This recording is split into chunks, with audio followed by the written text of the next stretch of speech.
Hello বন্ধুরা, ময় পরিবারে তোমাদের অনেক অনেক স্বাগত। একটা ছোট্ট কথা আমার আজকে বলতে ইচ্ছা হলো তোমাদের কাছে। আমি অনেকদিন ধরেই একটা ভিডিও চোখে পড়ছে, খুব ভাইরাল, কৃষ্ণকালী মা।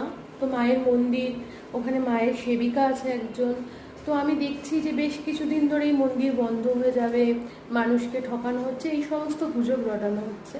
তো আমার একটা প্রশ্ন এলো মাথায়, যদি মায়ের কাছে মানুষ ভক্ত তার আশা নিয়ে যায়, মানুষ কখন যায়? যখন সব দিক থেকে সে হেরে যায়, তখন সে ভগবানের কাছে যায়। সেখানে গিয়ে যদি একটু সেখানে আশা পায় মানুষ, আর উনি তো নিশ্চয়ই কারোর কাছ থেকে জোর করে ছিনিয়ে নিচ্ছেন না, মানুষ ভালোবেসে দিচ্ছে।